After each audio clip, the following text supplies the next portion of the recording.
Beragam jenis serta peluang keuntungan yang berspektif adalah reksadana. Seperti apa peluang dan keuntungan investasi reksadana di tahun ini?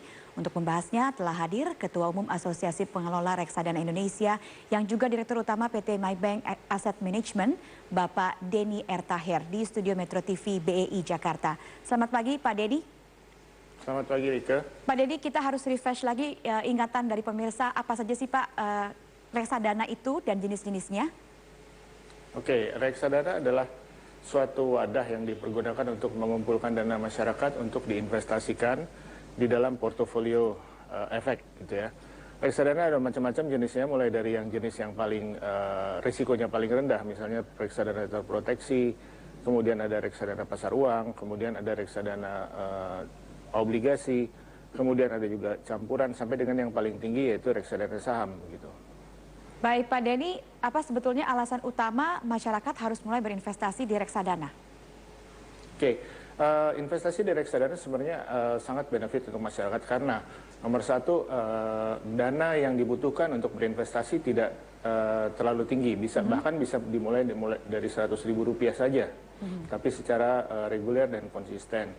Kemudian yang kedua, pengelolaan yang profesional, di mana reksadana ini dikelola oleh seorang manajer investasi yang mendedikasikan waktunya untuk menganalisa portofolio, mentransaksikan portofolio juga gitu.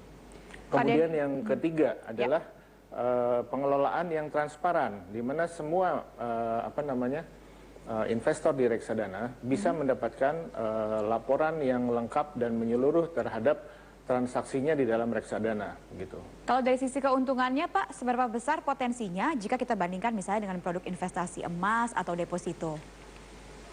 Gini, kalau kita bandingkan dengan emas, misalnya dalam 10 tahun return atau imbal hasil dari emas adalah 180% dalam 10 tahun. Kemudian kalau kita bicara tentang saham di Indonesia, dalam 10 tahun ke belakang returnnya adalah 320%. Jadi secara historis memang saham memberikan return yang lebih tinggi daripada emas. Tapi juga harus ingat bahwa semua investasi memiliki risiko terhadap fluktuasi harga begitu ya. Dan juga kalau kita bicara investasi di reksadana ataupun reksadana saham, likuiditas dari reksadana saham tersebut juga sangat liquid, bisa dicarikan setiap hari begitu. Baik. Pak Denny, bagaimana dengan performa reksadana di 4 bulan pertama di tahun ini? 4 bulan pertama di tahun ini reksadana memang performnya sangat baik ya, karena kita melihat kondisi ekonomi yang secara long term akan memberikan hasil lebih baik begitu dibandingkan dengan investasi-investasi lainnya. 4 bulan pertama direview cukup baik, kemudian bagaimana dengan potensi keuntungan reksadana di sepanjang tahun 2016 ini Pak? Begini, kalau kita berinvestasi di reksadana itu adalah untuk jangka panjang. Jadi kalau kita bicara reksadana, terutama kalau kita bicara reksadana saham, horizon investasinya harus di atas 5 tahun gitu ya. Jadi jangan kita lihat dalam periode yang pendek gitu. Jadi kalau kita bicara investasi di saham pada saat ini untuk jangka panjang itu cukup menjanjikan, di mana reformasi ekonomi yang dilakukan juga sudah cukup berhasil, arahnya juga cukup jelas. Kemudian kita lihat juga dengan proyek-proyek infrastruktur yang akan memberikan ekonomi kita efisiensi yang lebih baik dibandingkan sebelumnya. Produk reksadana jenis apa saja sih Pak yang mungkin bisa menjadi pilihan untuk investor di tahun ini? Balik lagi tergantung kepada tujuan dari investasi kita. Goal investasi kita ini ingin apa gitu. Kalau kita investasi horizonnya jangka pendek, misalnya untuk 1 atau 2 tahun, tentu jangan berinvestasi di reksadana saham, tapi berinvestasilah mungkin di reksadana terproteksi atau pasar uang ataupun obligasi. Tapi kalau kita bicara jangka panjang di atas 5 tahun dan juga sesuai dengan profil risiko kita, berinvestasilah di reksadana saham gitu ya. Pak Denny, untuk pemirsa yang mungkin baru mau gitu berinvestasi di reksadana, bagaimana cara dan langkah-langkah yang harus dilakukan untuk membeli reksadana? Oke, pertama kali reksadana ini kita harus kenali dulu, pahami dulu. Jadi kita harus tahu kita berinvestasi ini untuk apa? Apakah untuk sekolah anak, apakah untuk pensiun, apakah untuk masa depan kebutuhan masa depan yang lainnya. Kemudian kita juga harus tahu berapa lama horizon investasi kita, apakah 1 tahun atau 5 tahun atau 10 tahun atau 20 tahun. Kemudian juga kita harus kenali profil risiko kita seperti apa. Apakah kita orang yang senang dengan risiko atau tidak. Kemudian juga kita harus mengamati kinerja dari reksadana tersebut. Apakah reksadana kinerja tersebut konsisten atau tidak, kita harus mengamati manajer investasinya, barulah kita mulai bisa berinvestasi di reksadana yang sesuai dengan profil risiko kita, dengan berinvestasi di produk-produk yang memang memberikan kinerja secara konsisten, secara historis. Baik, terima kasih Bapak Denny R. Taher, Direktur Utama PT Maybank Asset Management sudah bergabung bersama kami pagi ini Dialog BI Jakarta. Demikian pemirsa. Beliau adalah Ketua Umum Asosiasi Pengelola Reksadana Indonesia. Beliau juga Direktur Utama dari PT Maybank Asset Management. Sebagaimana kita ketahui ini pemirsa tadi sudah kita bicarakan juga produk-produk investasi di pasar modal menjadi pilihan yang menarik bagi masyarakat. Nah, salah satu produk investasi yang bisa menjadi pilihan para calon investor di tahun bisnis ini antara lain adalah reksadana. Bagaimana sebenarnya peluang dan keuntungan berinvestasi di produk reksadana pada tahun ini? Untuk membahasnya kami akan segera mulai perbincangan kita bersama Pak Denny Taher. Pak Denny Taher, terima kasih banyak atas waktunya. Ini kita selalu mengemukakan, selalu memprioritaskan apa yang perlu kita sampaikan ke masyarakat ketika kita berbicara mengenai meliterate society kita akan pentingnya berinvestasi di option instrumen seperti reksadana. Bagaimana Anda so far melihat pertumbuhan dari literasi masyarakat kita akan pentingnya keberadaan produk investasi reksadana sebagai produk option alternatif di samping produk-produk investasi utama lainnya? Oke, terima kasih. Begini, masyarakat Indonesia kebanyakan masih berupa saving society, di mana mungkin menabung deposito adalah dipandang sebagai sarana untuk berinvestasi. Padahal sebenarnya kurang tepat, di mana inflasi ternyata selalu lebih tinggi daripada bunga bank ataupun deposito. Sehingga kalau kita berinvestasi jangka panjang, kita harus bisa mengalahkan inflasi. Nah, untuk berinvestasi jangka panjang, salah satunya adalah melalui pasar modal, melalui reksadana, begitu ya. Jadi yang kita lakukan sekarang ini memang bagaimana caranya merubah mindset masyarakat Indonesia dari yang tadinya saving society menjadi investment society. Itu adalah hal yang kita terus-menerus lakukan untuk bisa menambah atau membuat paradigma masyarakat Indonesia untuk berinvestasi secara lebih jangka panjang gitu. Berbicara mengenai produk-produk investasi yang ditawarkan yang ada di tanah air saat ini beragam produk di pasar modal kita sebenarnya cukup variatif ya Pak Denny Taher. Ini ada saham, kemudian ada ETF, ada juga obligasi hingga reksadana yang sedang kita bicarakan. Khusus reksadana sendiri di manakah posisi kalau kita berbicara mengenai daya tarik bagi reksadana dan seberapa jauh masyarakat kita merespon akan adanya keberadaan produk reksadana, khususnya kalau kita bandingkan dengan produk yang di mana posisi reksadana saat ini? Balik lagi sebenarnya sekarang ini paradigma masyarakat Indonesia adalah berinvestasi, mungkin kesannya kalau berinvestasi di reksadana kesannya adalah mahal, harus perlu uang ratusan juta atau miliaran. Padahal ternyata sebenarnya tidak. Karena reksadana ini bisa dimulai berinvestasi di reksadana, bisa dimulai dengan misalnya paling rendah Rp100.000. Nah, ini yang belum tersosialisasi secara menyeluruh kepada masyarakat. Bahwa reksadana itu adalah investasi untuk masyarakat kebanyakan, bukan untuk masyarakat yang sudah mempunyai uang gitu ya. Kemudian berinvestasi di reksadana ini juga secara jangka panjang akan memberikan hasil yang cukup menarik. Misalnya kalau kita bicara data 10 tahun terakhir, return di saham adalah 320%. Kemudian kalau kita perbandingkan misalnya return emas, kalau kita beli emas begitu ya, return 10 tahun terakhir 180%. Jadi ternyata investasi di saham itu memberikan kinerja yang jauh lebih bagus dibandingkan dengan emas. Tapi ternyata masyarakat masih pahamnya emas lebih bagus daripada yang lain. Nah, ini kita kembali ke mindset dan paradigma. Harus kita sosialisasikan terus. Gitu. Menarik ketika Pak Denny tadi mengungkapkan apa yang perlu kita lakukan untuk bisa paling tidak mengantar masyarakat Indonesia all the way dari saving menuju investing society. Apakah reksadana ini sebenarnya punya kelebihan, punya differentiating factor di mana masyarakat kita merasa jauh lebih familiar. Ketika saya berinvestasi di reksadana, saya merasa seperti sedang menabung. Karena sebenarnya yang diutamakan kalau kita berbicara mengenai karakteristik dari calon investor Indonesia kan merasa nyaman karena saya sudah terbiasa melakukan hal ini. Apakah reksadana bisa menawarkan hal seperti ini, Pak Denny? Iya, tentu bisa. Misalnya tadi seperti saya sudah jelaskan bahwa reksadana ini bisa, investasi di reksadana bisa dimulai dari Rp100.000 per bulan. Kemudian juga berinvestasi di reksadana ini mudah karena sudah banyak misalnya para manajer investasi yang menyiapkan sarana elektronik platform untuk bertransaksi reksadana. Kemudian juga kita bicara keunggulan dari reksadana adalah kita tidak perlu mendedikasikan waktu untuk berinvestasi, memilih saham apa yang baik untuk diinvestasikan, saham mana yang harus dijual. Karena tugas itu sudah diambil alih oleh manajer investasi. Mereka mendedikasikan waktunya untuk memonitor, menganalisa, dan mentransaksikan instrumen investasi yang paling baik, begitu ya. Kemudian juga biaya pengelolaan yang relatif lebih murah karena untuk mengelola sendiri tentunya perlu waktu, perlu tenaga, perlu dana yang tidak sedikit. Kalau kita investasi di reksadana bisa dimulai dengan dana yang lebih rendah, waktunya diserahkan kepada manajer investasi untuk mereka mengelola, knowledge-nya juga manajer investasi yang mengelola. Jadi investor tinggal memonitor saja. Ya. Gitu. Kompetensi yang dimiliki oleh manajer investasi tentu saja ini menjadi ensuring factor atau merasa sesuatu yang bisa menjamin para investor merasa tenang.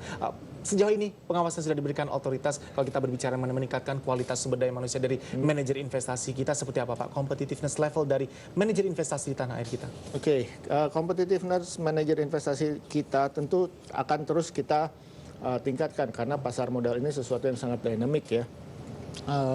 Misalnya kita bekerja sama dengan organisasi-organisasi profesi yang ada di luar negeri untuk bisa memberikan sharing session tentang best practice yang ada di luar negeri. Itu sudah kita lakukan bersama-sama misalnya dengan CFA Institute dan CFA Indonesia untuk bisa bagaimana sih cara mengelola yang prudent, bagaimana etika yang harus dipakai, bagaimana cara mempresentasikan produk kita. Itu semua sudah sangat diatur jelas begitu. Ya. Bagaimana membuat berinvestasi di reksadana ini menjadi less complicated? Kita selalu kaitkan dengan jangka waktu yang mungkin akan menjadi panjang, kemudian proses yang berbelit-belit. Meskipun mengatakan sebenarnya serahkan saja pada ahlinya, kita sudah ada keberadaan manajer investasi yang akan selalu membantu para investor. Apa yang perlu dirubah kalau kita berbicara mengenai breakthrough lanjutan yang perlu selalu kita berikan kepada calon investor kita sehingga less complication ini bisa kita janjikan pada mereka? Mungkin kalau kita lihat beberapa tahun ke belakang, berinvestasi di reksadana kayaknya agak ribet, harus mengisi formulir, harus nge-fax, dan lain sebagainya. Tapi mungkin kita lihat dalam 1 tahun ke belakang ini sudah banyak kemajuan yang kita capai. Misalnya, sudah banyak manajer investasi yang ada dan juga agen penjual yang ada sudah menerapkan electronic platform, di mana investor bisa berinvestasi ataupun mencairkan reksadananya melalui platform elektronik.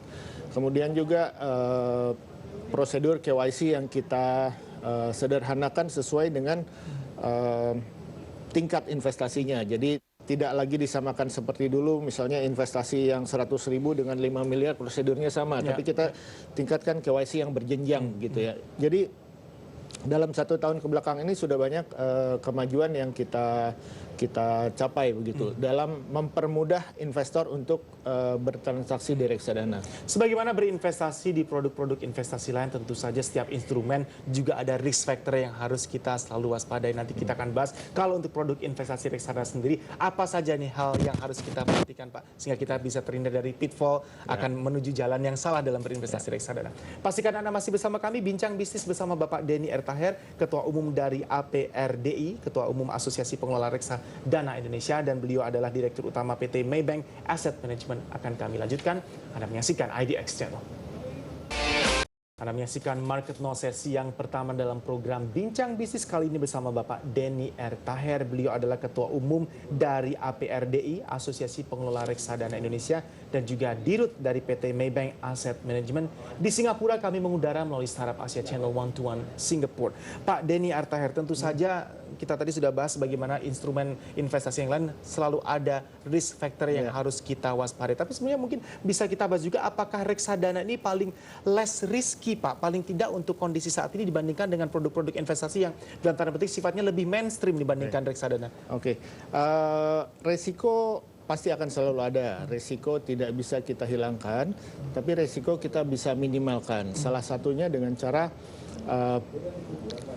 mendiversifikasi investasi kita. Misalnya kalau melalui reksadana kita kan sudah terdiversifikasi, sudah ada puluhan jenis saham yang ada dari berbagai macam sektor, dari berbagai macam company. Kemudian juga bagaimana kita meminimalisasi risiko adalah dengan cara berinvestasi secara jangka panjang. Jadi kita berinvestasi secara reguler dan jangka panjang juga meminimalkan risiko dari market timing karena ternyata strategi aset alokasi, jadi dengan cara berinvestasi yang benar dan berinvestasi secara reguler itu jauh lebih menguntungkan dibandingkan dengan strategi market timing. Jadi kapan harus menjual, kapan harus membeli itu sebaiknya dihindari begitu. Kalau kita berbicara mengenai kondusivitas yang diperlukan market agar pasar reksadana ini selalu bisa bertumbuh dalam keadaan yang sangat prospektif, apakah ada semacam cyclical seasonnya, Pak? Mungkin kondisi-kondisi tertentu di mana ini pasar reksadana bisa terjamin prospeknya, misalnya tahun bisnis 2015 dibandingkan dengan tahun bisnis 2016, pandangan Anda? Ya, ini kekhawatiran yang dirasakan oleh sebagian besar masyarakat. Kapan harus masuk, kapan harus keluar. Tapi sebenarnya kita berinvestasi di reksadana adalah untuk berinvestasi jangka panjang.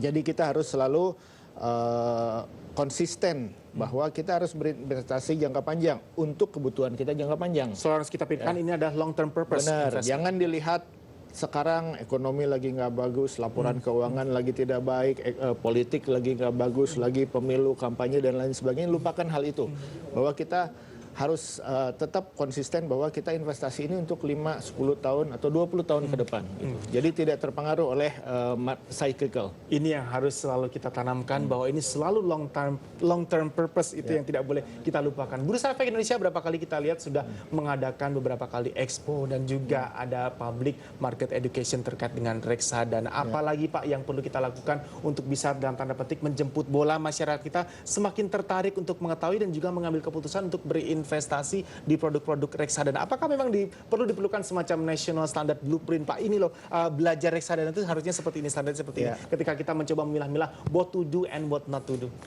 Sebenarnya kami di Asosiasi Pengelola Reksadana, kita sudah membuat suatu blueprint industri untuk 5 tahun ke depan yang kita luncurkan pada waktu itu tahun 2012. Jadi kita punya mimpi di tahun 2007, akhir 2017 seperti apa. Tapi tentunya juga untuk mendidik atau sosialisasikan bahwa investasi secara benar, reksadana itu apa, bagaimana risikonya, bagaimana bertransaksinya, tentu membutuhkan waktu, tenaga dan biaya yang cukup besar. Nah ini kita sedang menuju ke sana, memang tidak bisa masif sosialisasi tersebut karena terkendala berbagai hal tadi gitu. Tapi ini akan terus kita lakukan untuk jangka panjang. Iya, baik. Kalau kita berbicara mengenai jenis-jenis reksadana yang bisa kita rekomendasikan dari pengamatan APRDI sendiri, Pak, Ketua Umum Asosiasi Pengelola Reksadana Indonesia, Anda adalah yang menjabat. Apa kira-kira produk reksadana secara spesifik yang bisa menjadi pilihan bagi calon investor? Beberapa hari terakhir ini headline yang mewarnai layar kita adalah reksadana berbasiskan saham. Apakah Anda juga senada dengan statement itu? Begini, kalau kita berinvestasi di reksadana, pertama kali kita harus tahu adalah objektif dari investasi kita. Ini tujuannya untuk apa? Apakah untuk sekolah anak, untuk beli rumah, untuk pensiun, atau untuk kesehatan? Tidak bisa semata-mata mengikuti tren. Jangan membeli reksadana berdasarkan produk, tapi belilah investasilah di reksadana berdasarkan kebutuhan. Jadi kebutuhan kita ini apa? Horizon investasi kita berapa lama?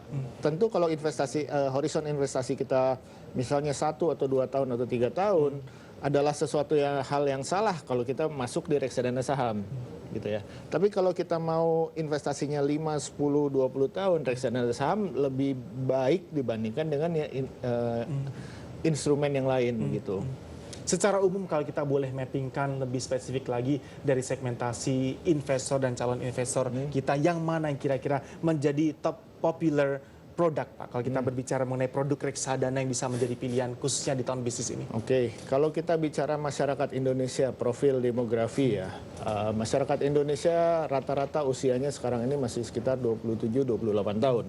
Jadi kalau mereka mau berinvestasi jangka panjang, misalnya untuk mempersiapkan kebutuhan mereka nanti di pensiun, tentunya reksadana saham harusnya menjadi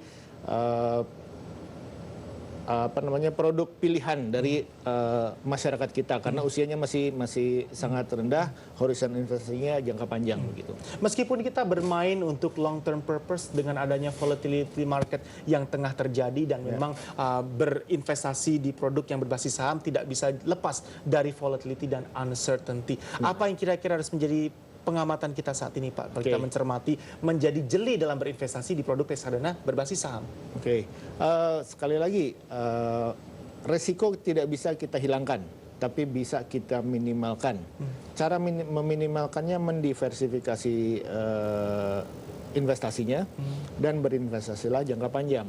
Jadi kalau kita berinvestasi jangka panjang, kita nggak terpengaruh lagi pada fluktuasi sesaat begitu. Kita lihatnya 5 tahun, 10 tahun, 20 tahun. Gitu. Kita tidak seharusnya menjadi reaktif dan emosional ketika kita berbicara mengenai uncertainty yang tengah terjadi di market saat ini. Pemirsa, bisa Anda saksikan juga di layar nih sebagai bagian dari market education seperti apa langkah berinvestasi di produk reksadana yang ideal. Antara lain kita bisa mencoba memilih manajer investasi, kemudian bank kustodian, ada agen penjual dan juga reksadana yang legal, yang hanya legal dan juga terdaftar di otoritas jasa keuangan. Kemudian sebagaimana disampaikan oleh Pak Denny Tahir tadi, tetapkan tujuan dan jangka waktu investasi Anda.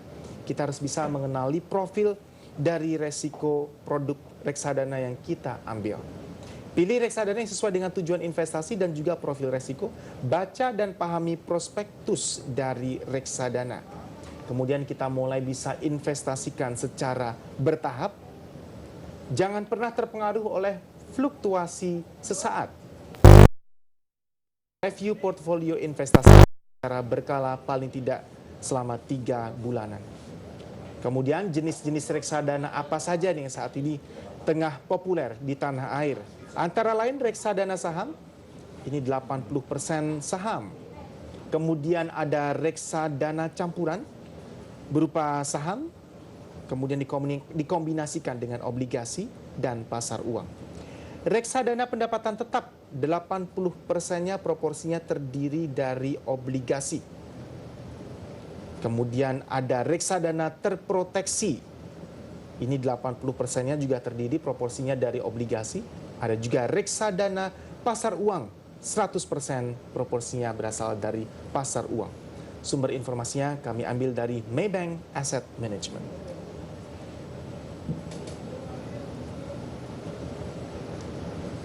Pastikan Anda masih bersama kami, spesial dialog bersama Bapak Denny R. Tahir dari APRDI dan juga Direktur Utama PT Maybank Asset Management masih akan kami lanjutkan. Anda menyaksikan IDX Channel, live streaming kami dapat Anda akses di okezone.tv dan sindonews.com.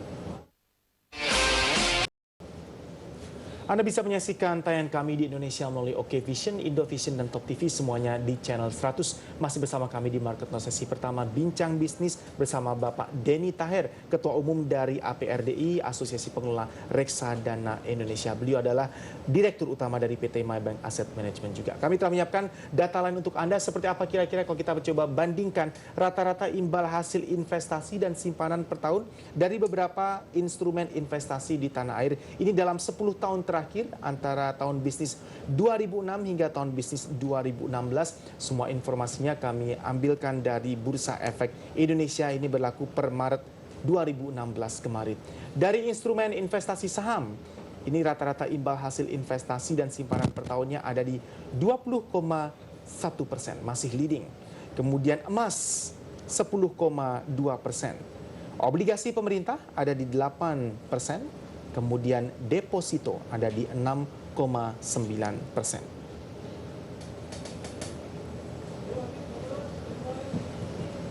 Kembali kita lanjutkan spesial dialog kita. Pak Taher, tadi di segmen pertama kita sudah coba bandingkan keunggulan atau posisi reksadana dibandingkan produk investasi lain. Seperti sebenarnya sudah tidak begitu relevan kalau kita masih mengagung-agungkan emas sebagai safe haven. Apakah Anda juga sudah mulai melihat ini ada semacam shifted, Pak? Orang mulai beralih dari produk-produk investasi yang sifatnya mainstream menuju ke reksadana. Atau mungkin ada sebaliknya karena terpengaruh kondisi-kondisi makro dan juga isu, ada yang meninggalkan produk investasi reksadana menuju ke instrumen yang lainnya. Saya kira kalau kita bicara tentang masyarakat Indonesia di usia produktif, terutama di antara usia 25 sampai 35, kita lihat sudah mereka sudah pikirannya sudah terbuka, mereka sudah mulai masuk di investasi di pasar modal dan juga reksadana begitu. Jadi saya kira untuk di usia segmen itu sudah mulai teredukasi dengan baik. Gitu ya. Mereka sudah mulai terarahkan, ini sepertinya yang akan menjadi best option untuk saya sesuai dengan preferensi kita.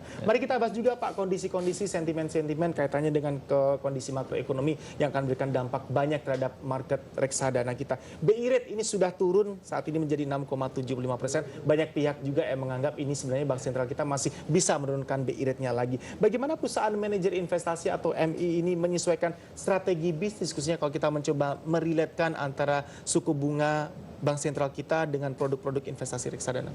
Artinya begini, kalau kita bisa investor kita yang terutama di reksadana adalah investor retail gitu ya, sehingga mereka harus mempersiapkan tujuan investasi, kebutuhan investasi mereka di jangka panjang. Jadi dengan suku bunga yang terus turun juga masyarakat akan lebih didorong untuk mulai mencari investasi alternatif di luar yang tradisional, di luar saving gitu ya.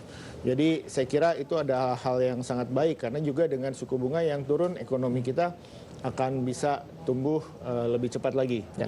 Berbicara mengenai pasar produk investasi reksadana, seberapa predictable sebenarnya Pak Denny Taher kalau kita berbicara mengenai kira-kira apa yang menjadi tren di sepanjang tahun ini? Apakah dari pandangan Anda banyak juga nanti perusahaan MI yang akan merilis produk-produk baru? Oke. Pertama kali karena pemahaman dari masyarakat kita yang masih sangat rendah, kebanyakan kebanyakan individu itu akan berinvestasi dimulai dari yang resikonya paling kecil. Mereka akan mencoba produk-produk investasi yang resikonya paling kecil, misalnya seperti reksadana terproteksi dan pasar uang begitu. Begitu mereka mulai mencoba merasakan nyaman, merasakan bahwa keamanannya juga dijaga baik, transparansinya juga sangat baik, mereka akan mulai mencoba produk-produk yang berisiko lebih tinggi, misalnya seperti campuran ataupun langsung saham gitu. Jadi saya kira sekarang ini masih proteksi pasar uang, tapi yang akan pelan-pelan kita shift ke saham, campuran dan saham. Dari sisi industri, kita masih berbicara mengenai outlook di tahun ini. Apakah menurut Anda manajer investasi ini juga akan memperbesar porsi surat utangnya, baik ini sun maupun obligasi korporasi, untuk bisa dijadikan underlying dari produk reksadana, khususnya kalau kita mencoba mengamati reksadana pendapatan tetap, Pak Denny? Ya. Saya kira hal tersebut juga banyak terjadi di manajer investasi, rekan-rekan manajer investasi, di mana mereka melihat peluang dengan suku bunga yang semakin turun, peluang untuk memasarkan atau memperkenalkan produk investasi kepada masyarakat semakin tinggi, sehingga bisa dimulai dari proteksi pasar uang ataupun fixed income, obligasi. Jadi memang ada kebutuhan yang banyak untuk reksadana terproteksi, pasar uang maupun obligasi. Baik, di segmen proyeksi dan outlook ini kita juga perlu bahas Pak, kira-kira dari pengamatan Anda kalau kita berbicara mengenai outlook secara sektoral, karena ini masih menjadi favorit topik kalau kita berbicara mengenai reksadana berbasis saham. Saham sektor apa saja Pak Denny Taher yang kira-kira layak dipilih untuk bisa meracik reksadana yang ideal bagi kita saat ini? Gini, dalam kita mengelola reksadana, kita tetap harus, karena kinerja kita adalah relatif kepada benchmark, sehingga kita tidak bisa terlalu jauh deviates daripada benchmark, sehingga kita tetap ada porsi-porsi misalnya yang tidak disukai mining itu kan juga pasti akan tetap ada gitu ya. Tapi juga ada sektor-sektor yang sektor yang tidak disukai itu bisa kita underweight dan kita overweight ke sektor-sektor misalnya yang kita prediksi akan lebih baik ke depan. Misalnya infrastruktur, konsumsi, ataupun perbankan. Gitu. Ya. Infrastruktur konsumsi perbankan sepertinya masih akan terus ada di list yang most favorite untuk sektoral kalau kita berbicara mengenai potensi. Beralih ke topik bahasan lain ini Pak Denny Tahir. Porsi reksadana di SBN domestik yang dapat diperdagangkan saat ini dari informasi terakhir yang kami peroleh ini mencapai 64,21 triliun rupiah. Jumlah ini pemirsa dianggap lebih tinggi dari akhir 2015 kemarin yang ada di sebesar 61,6 triliun rupiah. Pak Denny Tahir, apa yang perlu kita ketahui dari data ini? Apakah menurut Anda memang SBN ini memang begitu menarik bagi reksadana? Oke, pertama-tama kenapa SBN mungkin lebih porsinya lebih tinggi sekarang? Pertama karena tingkat suku bunga yang terus turun. Kemudian yang kedua juga adalah dengan adanya peraturan bahwa asuransi dan dana pensiun juga harus mulai masuk di SBN. Paling enggak kalau nggak salah 30% sampai dengan akhir tahun ini. Jadi itu juga yang akan memperbesar porsi SBN di dalam reksadana karena banyak asuransi dan dana pensiun yang menempatkan investasinya di reksadana. Baik. Bapak Denny Tahir, Anda adalah Direktur Utama dari PT Maybank Asset Management dan juga Ketua Umum dari Asosiasi Pengelola Reksadana Indonesia APRDI. Terima kasih banyak atas waktu yang telah diberikan. Sukses untuk Anda Bapak. Demikian perbincangan kita dalam Market Now sesi yang pertama program Top Stock pada hari ini. 14 April 2016. Semoga pembahasan tersebut dapat menjadi referensi untuk Anda. Sesaat lagi rekan saya Liani Anwar akan hadir menjumpai Anda menyajikan sejumlah berita dan informasi dari dunia bisnis, ekonomi dan pasar modal di Indonesia. Selamat melanjutkan aktivitas bisnis Anda. Saya Erwin Surya Brata.